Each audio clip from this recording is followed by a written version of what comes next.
jeden rok, keď sa vlastne začalo hovoriť o zákaze interrupcií, tak som si vtedy povedala, ale prečo tí ľudia nehovoria o záchrane detí, ktoré už sú na svete a nachádzame ich v kontajneroch.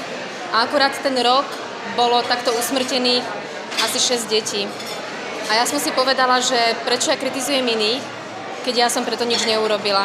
Začala som si zisťovať informácie, ako je to riešené inde vo svete a zistila som, že teda existujú verejné inkubátory, verejné schránky alebo baby club, v nemeckých krajinách sa to tak nazýva.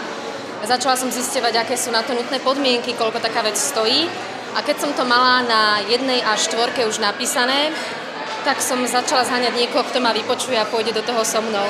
A zhodou okolností to bol práve týždenník Slovenka, pretože keď som im tento projekt prednášala pani Irenke Belohorskej, tak na druhý deň mi ponúkla miesto v týždenníku Slovenka ako šéfredaktorke. Takže som si povedala, že aj Hniezdo záchrany bolo súdené týmto stavom v Slovenke a preto som rada, že som to práve s týždenníkom Slovenka zrealizovala.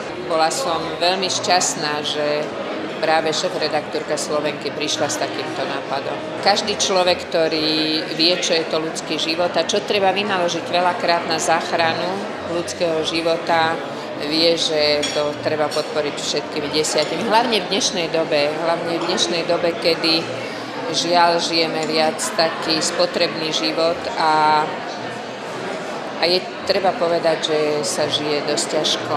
A žije sa dosť ťažko hlavne ženám, ktoré možno veľakrát rozhodujú medzi tým, či dieťa zostane žiť alebo nie.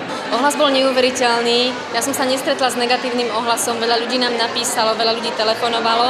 A keď som bola v besede v Slovenskom rozhlase, tak niektorí ľudia dokonca reagovali aj na ďalšie 2 projekty, ktoré majú byť následné za Hniezdom záchrany, a to je Kolíska záchrany a Náruč záchrany, pretože my si myslíme, že Hniezdo záchrany je iba krajné riešenie. Nie je to definitívne riešenie pre matky, ktoré nechcú mať deti, ktoré nosia pod srdcom.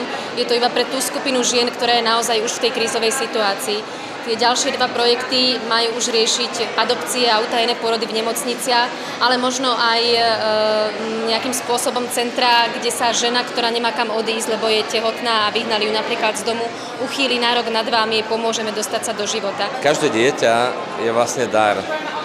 Je to dar, ktorý by mal byť splodený z lásky a tento dar, toto dieťa by malo byť vlastne predurčené na to, aby tú lásku dostávalo.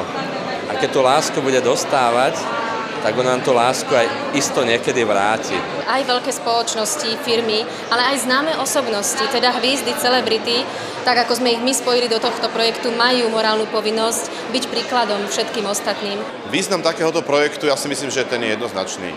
To je jedno, koľko to stojí, ak sa podarí týmto spôsobom zachrániť len jedno jediné dieťa, všetko bolo perfektné a naozaj sa to oplatilo. My väčšinu charity, ktorú robíme, tak my vôbec nerobíme z toho dôvodu, aby o nej vedela verejnosť. To znamená, my ročne pomáhame veľmi veľa projektom a je veľmi málo projektov, o ktorých sa dozvie vlastne verejnosť. To z toho dôvodu, že my pomáhame a snažíme sa pomôcť presvedčenia. Chcem, aby na Slovensku sa pojem Hviezda spájal s ľuďmi, ktorí pomáhajú, nielen s ľuďmi, ktorí sú slávni. A bude úžasné, ak pomáhať budú tí slávni.